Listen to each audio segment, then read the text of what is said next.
주시는 말씀은 로마서 8장 12절에서 16절 말씀입니다. 우리 다 함께 일어나셔서 같이 한 절씩 교독하도록 하겠습니다. 네, 제가 먼저 읽도록 하겠습니다.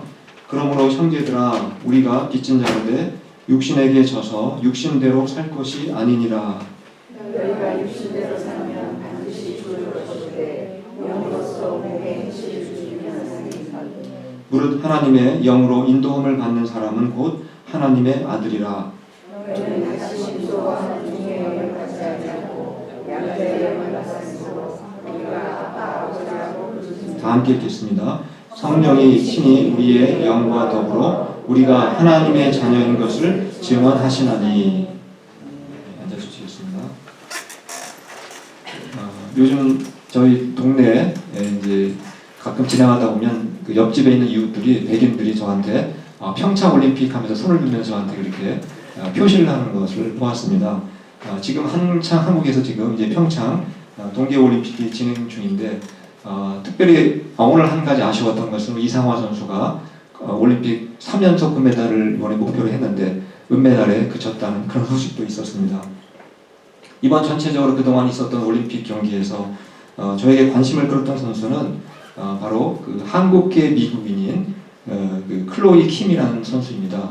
사진을 잠깐 보여드리면 금방 아실 것입니다. 왼쪽에 있는 사진은 이제 그 경기하는 스노보드 그 경기하는 장면이고 오른쪽에 그 아버지와 같이 찍은 사진이기도 합니다. 이번에 이제 금메달을 따게 되었는데 특별히 저는 그 클로이 선수도 물론 유명하지만 그 아버지가 어떻게 그동안에 그 딸을 도왔는지 한번 유심히 한번 쭉 기사들을 한번 읽어보았습니다. 아버지는 그 36년 전에 캘리포니아로 유학을 왔다고 합니다. 그래서 열심히 그 아르바이트 하면서 공과대학을 졸업을 했고 2000년도에 LA에서 클로이라고 하는 이제 딸을 낳게 되었다고 합니다. 그러니까 지금 생일이 안 지났으니까 아직도 18살이 안 된 나이인 것입니다. 그래서 최연소 금메달 기록을 이제 달성을 하게 되었습니다. 클로이 킴이란 이 선수도 대단하지만 그녀의 아버지 역시 딸을 위해서 정말 헌신적으로 수고했던 그런 기사들을 많이 이제 접하게 되었습니다. 딸을 위해서 본인이 다니던 직장을 그만두었다고 합니다. 그리고 이제 스위스로 딸을 유학을 보냈는데 거기까지 따라가서 아침 새벽 4시에 일어나가지고 밤 11시에 집에, 이게 19시간 정도 되겠죠. 집에 돌아와서 그런 삶을 무려 2년 동안 스위스에서 그렇게 딸을 뒷바라지 했다고 합니다. 또 미국에 돌아와서도 훈련장까지 이제 가야 되는데 텍사스에서 만약에 콜로라도 가려면 얼마나 멀겠습니까? 그런데 10시간이 넘는 운전을 그렇게 하면서 딸을 뒷바라지를 했다고 합니다. 그녀의 아버지는 그 단지 운전을 하고 또 뒷바라지만 한 것이 아니라 감독 겸 코치 역할까지 그렇게 해서 정말 그 딸을 세계적인 선수로 그렇게 키운 것입니다. 이 클로이 선수는 4살 때부터 운동을 시작을 했다고 합니다. 스노보드를 시작을 했는데 평창 올림픽에서 금메달 그 리스트가 되도록 정말 세계적인 선수로 그 아버지의 그 헌신과 수고 덕분에 그렇게 아마 된 것이 아닌가 그렇게 생각을 해보았습니다. 사실은 이 클로이 선수뿐만 아니라 모든 운동선수를 배우기는 누가 있습니까? 그들을 격려하고 또 도움을 주는 부모가 있고 또 감독이 있고 코치와 같은 분들이 꼭 있기 마련입니다. 근데 이러한 분들은 운동선수들에게만 있는 것이 결코 아닙니다. 바로 우리처럼 신앙생활을 하는 우리에게도 그와 같은 분들이 다 우리 옆에 우리와 함께 하신다는 사실입니다. 오늘 읽은 말씀 중에서 핵심 구절이 되는 로마서 8장 14절 말씀을 우리 같이 한번 읽어보시겠습니다. 주보에서도 제가 이걸 암송 말씀으로 그렇게 올려놨습니다. 같이 한번 읽겠습니다. 시작. 무릇 하나님의 영으로 인도함을 받는 사람은 곧 하나님의 아들이라. 제가 보통 설교 제목을 정할 때 성경 구절로 해서 한 이제 그 구절을 택하게 되는데 원래는 제가 오늘 설교 제목을 하나님의 아들 이렇게 정했었습니다. 그런데 오늘 아침에 갑자기 설교 제목을 하나님의 영으로 이렇게 바꾸었습니다. 사실 오늘 본문 말씀 쭉 보시면 주인공이 사실은 하나님의 영이신 성령이시기 때문에 그렇게 이제 바꾸게 되었습니다. 이 말씀을 보시면 하나님의 아들이 어떤 사람이 하나님의 아들이다 이렇게 말씀하고 있습니까? 남자로 태어난 사람들이 하나님의 아들입니까? 그럼 여기 여자로 태어나신 분들은 한 사람도 하나님의 아들이 될 수 없을 것입니다. 여기서 말하는 하나님의 아들은 어떤 사람인고 아니 말씀을 보시면 바로 하나님의 영이신 성령의 인도함을 받는 사람이 곧 하나님의 아들이라는 것입니다. 남자 여자에 대한 구분을 말하는 것이 결코 아닙니다. 우리가 성경을 자세히 읽다 보면 성령님에 관한 다양한 호칭이 있다는 것을 발견하게 됩니다. 방금 읽으신 말씀에서 성령을 어떻게 호칭하고 있습니까? 하나님의 영 이렇게 표현하고 있습니다. 또 로마서 다른 성경 구절을 보시면 거기에서는 그리스도의 영 이렇게 설명하고 있습니다. 또 다른 로마서를 보시면 그냥 영, 성령을 그냥 영이라고 이렇게 부르기도 합니다. 제가 로마서에 나와 있지 않는 또 다른 성령의 호칭을 하나 소개해 드리도록 하겠습니다. 예수님께서 제자들에게 이제 세상을 이제 떠나시기 전에 하신 말씀 중에 성령에 관한 언급이 있었습니다. 바로 그 말씀이 요한복음 14장 26절 말씀입니다. 제가 한번 읽어드리도록 하겠습니다. 보혜사 곧 아버지께서 내 이름으로 보내실 성령 그가 너희에게 모든 것을 가르치고 내가 너희에게 말한 모든 것을 생각나게 하리라.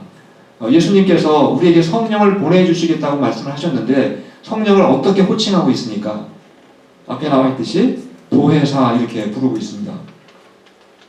보혜사라는 단어가 우리가 정말 생소한 단어이고 거의 평소에는 들을 수 없는 단어입니다. 이 단어의 뜻이 무엇인지 좀 더 구체적으로 한번 제가 다음 스크린에서 보여드리도록 하겠습니다. 앞에 이렇게 나와 있는 것처럼 보혜사라는 이 단어는 헬라어 원어로는 파라클레토스라고 하는 그런 단어입니다. 이 단어를 중국말로 음역한 게 보혜사라고 합니다. 근데 이 단어를 번역할 때 우리는 그냥 보혜사라고 번역을 했는데 영어 성경을 보시면 아주 다양한 번역을 우리가 확인할 수가 있습니다. 어떤 성경에서는 영어 성경으로 컴포터라고 이렇게 번역을 하기도 합니다. 즉 위로자 이렇게 번역을 하기도 하고 또 어떤 성경은 카운셀러 상담자로 번역을 하기도 합니다. 또 어떤 성경은 헬퍼 돕는 자 도나가게 헬퍼하고 이름이 똑같죠. 그리고 이게 이렇게 다양한 의미를 가지고 있습니다. 마치 클로이 그 킴의 아버지가 자신의 딸을 위해서 직장을 버리고 그리고 옆에서 헌신적으로 돕는 자가 된 것처럼 성령께서도 바로 예수님을 믿는 신자들을 돕기 위해서 늘 곁에서 바로 우리를 돕고 때로는 위로해 주시고 때로는 상담해 주시면서 우리와 동행을 해 주신다는 것을 저 단어가 우리에게 가르쳐 주는 의미입니다. 이런 우리가 의미를 쭉 생각해 보시면서 로마서 8장 14절 말씀을 우리 다시 한번 보시겠습니다. 제가 한번 읽어드리도록 하겠습니다. 무릇 하나님의 영으로 인도함을 받는 사람은 곧 하나님의 아들이라. 누가 하나님의 아들이라는 것입니까? 좀 더 구체적으로 말씀드리면 때로는 위로해 주시고 때로는 상담해 주시고 때로는 도움이 되어 주시는 보혜사 성령님의 인도를 받는 사람이 하나님의 아들이다. 이렇게 말씀하고 있는 것을 우리가 확인할 수가 있습니다.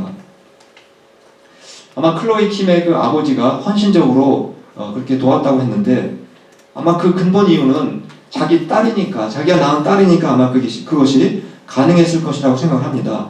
만약에 다른 사람의 자식이었다면 과연 클로이 킴의 아버지가 그렇게까지 하기는 힘들었을 것입니다. 마찬가지라는 것입니다. 성령의 인도하심을 받기 위해서 우리에게도 첫 번째 우선 조건이 하나가 필요하다는 사실입니다. 무엇이겠습니까? 우리가 먼저 하나님의 자녀로 태어나야 한다는 것입니다. 우리는 어떻게 하나님의 아들로 태어날 수가 있었습니까? 갈라디아서 3장 26절 말씀을 한번 보시겠습니다. 제가 읽어드리겠습니다. 너희가 다 믿음으로 말미암아 그리스도 예수 안에서 하나님의 아들이 되었으니 이렇게 말씀하고 있습니다. 우리가 하나님의 아들로 태어나기 위해서 필요한 것이 무엇이라고 했습니까?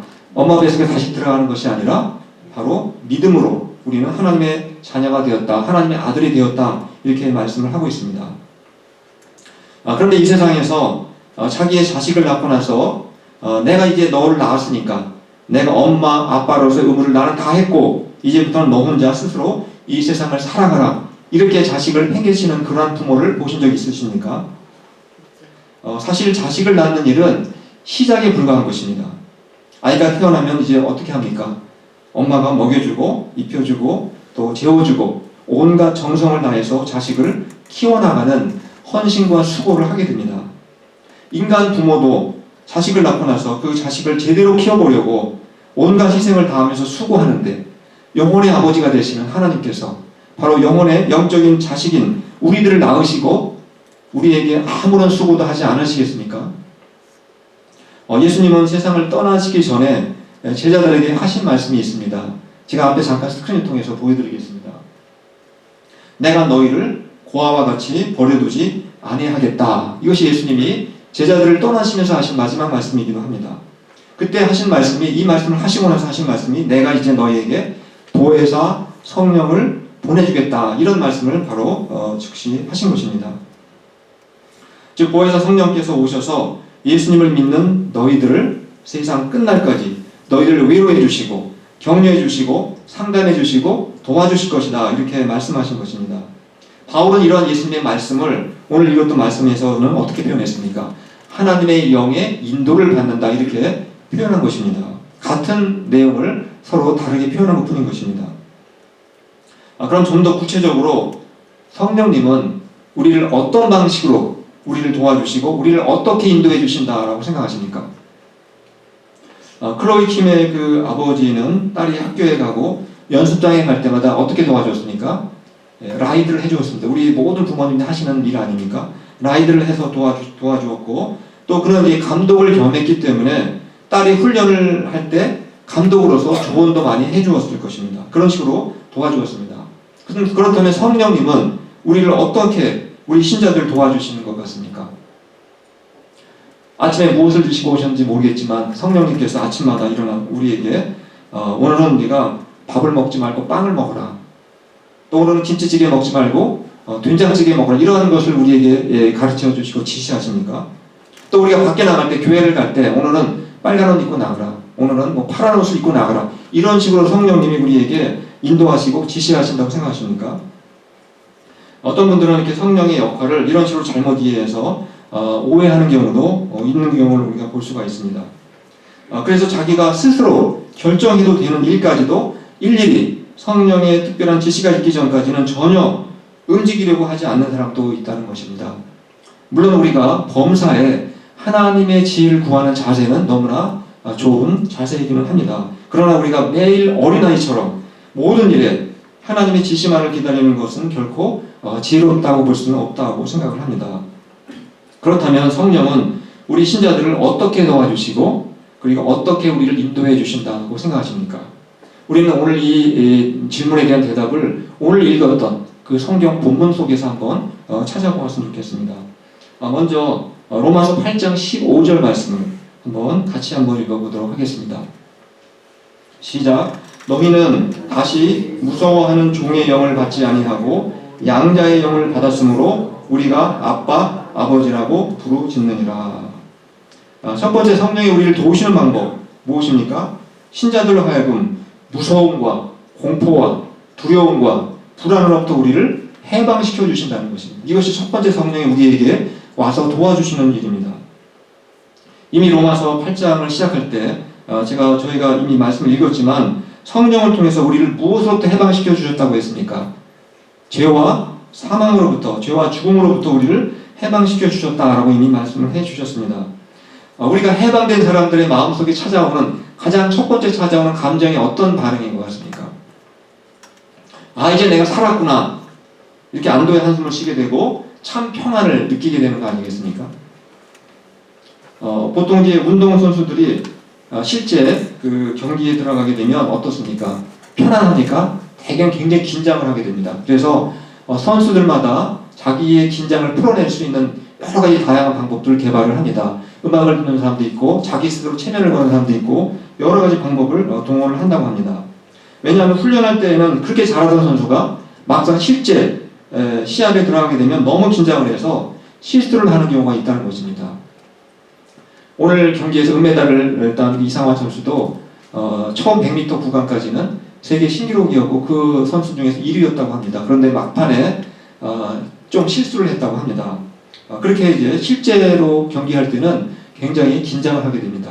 그리고 아까 제가 사진으로 보여드렸던 클로이 킴 선수도 결승에서 3번을 시도하는데 두 번째 시도할 때 그만 넘어져가지고 100점 만점에 1점밖에 못 맞았다고 합니다. 그러나 세 번째 할 때 다행히 그가 100점 만점에 거의 만점 가까운 점수를 받았기 때문에 금메달을 딴 것입니다. 그렇게 실수를 할 때 누가 옆에 있었기 때문에 그가 마음에 평정을 얻을 수가 있었겠습니까? 늘 옆에 계셨던 그 아버지 때문이 아니었겠습니까? 마찬가지로 우리 신자들이 이 세상을 살아가다 보면 운동선수들처럼 긴장할 때도 많이 있고 또 무섭고 두려운 그러한 상황에 우리가 빠질 때도 있는 것입니다. 그럴 때 성령께서 우리를 도와주십니다. 바로 우리에게 아빠가 되시고 또 아버지가 되시는 하나님이 우리와 함께 계시다는 사실을 우리로 하여금 깨닫게 해주셔서 우리의 마음에 참 평안을 우리에게 주신다는 사실입니다.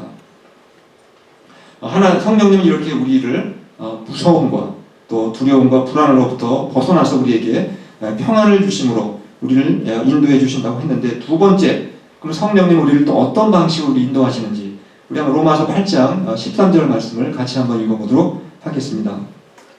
시작. 너희가 육신대로 살면 반드시 죽을 것이로되 영으로서 몸의 행실을 죽이면 살리라. 여기서 말하는 영도 역시 성령을 의미하는 것입니다. 즉 성령은 우리 신자들로 하여금 몸의 행실을 죽이는 일을 잘할 수 있도록 우리를 도와주신다는 겁니다. 인도해 주신다는 것입니다. 클로이 킴의 그 아버지가 직장까지 버리면서 딸을 돌보며 도왔다고 했는데 왜 그렇게 도와준 것입니까? 그 최종적인 목적이 무엇이었습니까? 그 딸이 그렇게 딸을 도와줘서 돈을 많이 번 부자로 만들려고 했던 것이겠습니까? 딱 한 가지 목표는 무엇이었습니까? 올림픽에 나가서 금메달을 따는 최고의 선수를 만들어내는 것. 그것이 그 아버지가 갖고 있던 목표였고 목적이었습니다. 그렇다면 성령님께서 우리의 보혜자가 되셔서 우리 신자들을 도와주시고 우리를 인도하시는 가장 중요한 목적은 무엇이라고 생각하십니까? 클로이 킴의 얘기를 잠깐 드리면, 클로이 킴은 운동을 4살 때부터 스노우보드를 탔다고 합니다. 워낙 그 천재적인 그 재능을 갖고 있었다고 합니다. 어릴 때부터. 근데 그녀가 운동을 시작하자마자 아무리 천재적인 재능을 갖고 있지만 그때 4살 때 올림픽에 나가서 금메달을 딸 만한 실력이 되었습니까? 아무리 클로이가 천재적인 재능이 있었다 하더라도 피나는 훈련이 있었기 때문에 가능했던 것입니다. 제가 기사를 읽어보니까 하루에 19시간 동안 그렇게 운동을 했던 경우가 굉장히 많다고 합니다. 5시간 빼놓고 나머지는 다 운동만 한 것입니다. 마찬가지로 성령님은 우리가 예수님을 믿고 나서 우리를 인도하시기 시작하시는데, 우리를 인도하는 목적, 우리 인도하시는 이유는 바로 우리로 하여금 온유하고 겸손하신 예수님과 같은 수준의 인격과 성품을 갖고 있는 닮은 믿음의 금메달리스트를 우리를 만들어 주시려고 우리를 도와주시고 인도해 주신다는 사실을 우리가 기억을 해야 되는 것입니다. 그런데 우리가 그 온유하고 겸손하신 그 예수님의 인격과 성품을 닮아가는 데 있어서 장애물이 많다는 사실입니다. 운동선수가 금메달을 따기 위해서 그렇게 쉽게 했습니까? 훈련할 때 가장 그들이 두려워하는 장애물이 무엇인지 아십니까? 바로 부상입니다. 몸에 다치면은 아무리 연습을 많이 했어도 잘 경기를 뛸 수가 없게 되는 것입니다. 마찬가지로 우리도 성령님이 우리를 인도하시면서 우리에게 예수님의 인격과 성품을 닮은 금메달리스트를 만들어 주시기를 원하시는데 장애물이 있을 수 있다는 것입니다.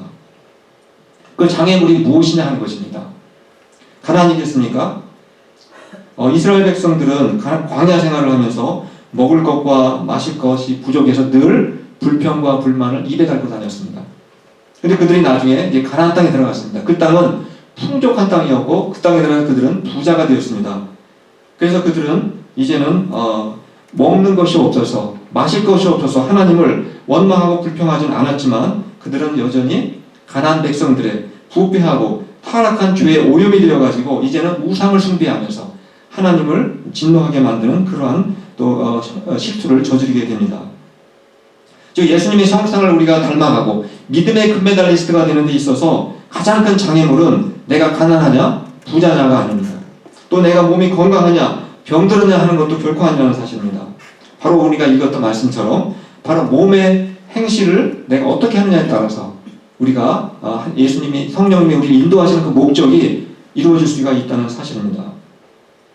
몸의 행실을 다른 말로 하면 무슨 말이겠습니까? 우리의 몸으로 짓는 죄를 의미합니다. 즉 우리가 온유하고 겸손하신 예수님의 성품을 닮아갈 때 우리가 가장 먼저 제거하고 없애야만 하는 그 장애물은 바로 우리 몸의 행실, 바로 몸으로 짓는 죄라는 사실을 오늘 말씀을 통해서 우리에게 알려주고 계십니다. 그래서 예수님도 정말 성경 복음서를 읽어보시면 두렵고 떨린 말씀을 하신 경우가 참 많습니다. 한번 예를 들어보면 만약에 네 눈이 너로 하여금 범죄하게 하면 어떻게 하라고 했습니까? 눈을 꼭 감고 있으라고 했습니까? 눈을 빼어내라 이렇게 말씀하셨습니다. 그래서 두 눈을 가지고 지옥에 들어가는 것보다 한 눈을 가지고 영생에 들어가는 것이 차라리 낫다 이렇게 말씀하셨습니다. 또 예수님께서 내 손이나 네 발이 너로 범죄하게 하거든 어떻게 하라고 했습니까? 네 손과 발을 밧줄로 꽁꽁 묶어두라고 했습니까? 찍어내라 이렇게 말씀을 하셨습니다. 두 손과 두 발을 가지고 지옥에 들어가는 것보다 장애인으로 영생에 들어가는 것이 낫다 이렇게 말씀을 하셨습니다. 만약에 이 말씀을 우리가 문자 그대로 지키게 된다면 우리는 어떻게 살 것 같습니까? 손과 발이 다 없어진 몸뚱아리만 가지고 아마 우리는 살아야 될지도 모르겠습니다.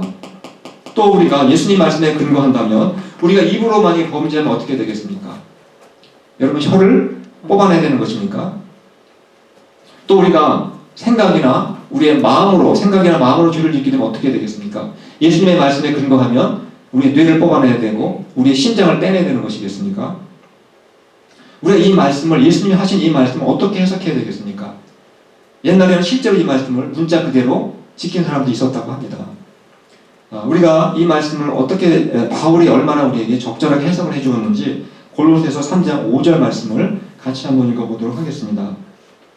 시작. 그러므로 땅에 있는 지체를 죽이라. 곧 음란과 부정과 사욕과 악한 정욕과 탐심이니 탐심은 우상 숭배니라. 지체라는 말이 무엇입니까? 우리 신체의 일부분을 말하는 거 아니겠습니까? 지금 눈이나 손이나 발, 또 입, 심장과 같은 우리 몸의 신체 부분들을 지체라고 이렇게 표현한 것입니다. 그렇다고 바울이 지금 예수님처럼 똑같이 우리 몸의 지체인 눈과 손과 발과 입과 심장을 잘라내고 뽑아내고 빼내라고 말씀하는 것입니까? 자세히 말씀을 보시면 바울이 한 말씀의 의도는 몸을 통해서 짓는 죄를 짓지 말라. 그것을 저렇게 비유적으로 표현을 한 것입니다. 바로 우리가 이러한 몸의 행실을 죽이는 일을 잘 하도록 누가 우리에게 도와준다는 것입니까? 내 힘으로 그게 잘 안 되기 때문에 바로 성령님께서 오셔서 우리의 몸의 행실을 죽일 수 있도록 도와주시고 인도해 주신다 이렇게 말씀하고 있는 것입니다. 그래서 결국 우리로 하여금 누구를 닮게 해주신다는 것입니까? 바로 온유하고 겸손하신 예수님의 인격과 성품을 닮게 되어서 믿음의 금메달리스트로 우리를 만들어 주시려고 성령님께서 우리를 끊임없이 도와주신다라고 말씀하고 있는 것입니다. 지금까지 우리는 성령님이 우리 신자들을 어떻게 도와주시는지, 어떻게 우리를 인도해 주시는지 살펴보았습니다. 부모가 자녀를 낳으면 그것을 끝나는 것이 아니라 어떻게 한다고 했습니까? 평생 동안 그 자식을 돌보고 격려하고 또 위로하면서 돕는 자가 된다고 했습니다. 성령님도 마찬가지라고 했습니다. 바로 성령님은 우리의 영혼을 거듭나서 새로 태어나게 하실 뿐만 아니라 보혜사가 되셔서 우리를 위로하시고 격려하시고 또 상담해 주시고 우리를 항상 도와주신다 이런 말씀을 드렸습니다. 한 가지 한번 질문을 드리겠습니다. 성령님이 우리를 인도하시는 그 과정, 그 방법이 항상 쉬울 것 같습니까? 어려울 것 같습니까? 이 세상에서도 금메달을 따기 위해서 많은 훈련을 한다고 했습니다. 아까 그 클로이 선수 같은 경우에는 하루에 19시간 아주 피나는 훈련을 했다고 하지 않았습니까? 그럼 하나님께서도 우리를 영적인 금메달리스트로 만들어 주시기 위해서 우리에게 우리를 훈련시키실 텐데 그 훈련이 과연 쉽겠느냐, 항상 쉽겠느냐 하는 것입니다. 때로 하나님께서 우리에게 그 훈련을 잘 받을 수 있도록 고난도 허락하신다는 사실입니다. 그러나 우리가 이러한 성령의 인도하심을 잘 인내하고 우리 잘 따르게 되면 바로 올림픽에서 금메달을 딴 선수보다 더 큰 기쁨과 더 큰 감격과 평안을 누리면서 우리는 살아갈 수가 있다는 것입니다. 금메달을 딴 사람들 인터뷰를 들어봤는데 그 다음 날이 되었습니다. 이제는 마음이 차분해지고 허망한 것 같다 이런 고백을 하는 것을 보았습니다. 그러나 하나님의 자녀로서 우리 영적인 금메달리스트가 될 때에는 우리에게 주시는 기쁨과 평안은 영원한 것입니다. 그리고 우리가 성령의 인도하심을 잘 따라갈 때 온유하고 겸손하신 바로 예수님을 쏙 빼닮은 바로 하나님의 자녀로 우리는 점점 변화되어 간다는 사실입니다.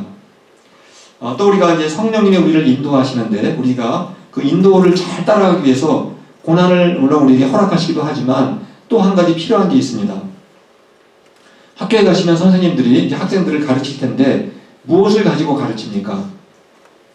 한 손에는 회초리를 들고 가르칩니까? 학교에 선생님들이 학생들을 가르치기 위해서 꼭 갖고 있는 것이 하나 있다면 반드시 있는 것이 있다면 그것이 바로 교과서입니다. 교과서를 가지고 학생들을 가르치는 것입니다. 그러면은 바로 하나님의 성령께서도 우리 신자들을 인도하시기 위해서 사용하시는 것이 바로 교과서. 그 교과서가 무엇이겠습니까? 바로 성경책이라는 것을 우리는 알 수가 있습니다. 성경은 사람들이 기록했다고 하지만 누구의 감동을 받았습니까? 성령의 감동을 받아서 기록한 책이기 때문에 이 성경책 자체가 이미 성령의 책이라는 것을 우리가 알 수가 있습니다. 따라서 성령께서는 당연히 본인이 감동을 해서 기록하게 한 그 성경을 교과서로 사용하는 것이 너무나 당연하지 않겠습니까? 그래서 우리 신자들이 성령의 인도하심을 잘 받기 위한 비결은 성령의 감동으로 기록된 이 성경 말씀을 정말 사랑해야 됩니다. 그리고 이 성경을 깨닫기 위해서 열심히 기도해야 됩니다. 그리고 깨달은 말씀대로 순종하기 위해서 정말 애를 쓰고 우리가 부지런히 힘써야 되는 것입니다. 성령은 결코 아침에 우리가 무엇을 먹을까? 무엇을 마실까? 또 밖에 나갈 때 무엇을 입을까? 색깔을 가르쳐 주시는 분이 결코 아니라고 말씀드렸습니다. 바로 성령님은 우리가 성경 말씀을 깨달아가면서 우리의 몸의 행실을 죽일 수 있도록 그런 일을 도와주시기 위해서 우리와 함께 동행하신다는 사실입니다. 저희 모두 성령의 인도하심을 받은 하나님의 아들과 딸이 되었다는 사실을 다 감사하실 수 있기를 바랍니다. 그리고 성령의 인도하심에 늘 우리가 따라가면서 순종하심으로 신앙의 금메달리스트가 다 되셔서 참 평안과 기쁨을 누리시고 또 온유하고 겸손하신 예수님을 쏙 빼닮은 바로 주님의 자녀들이 다 되실 수 있기를 간절히 축원합니다.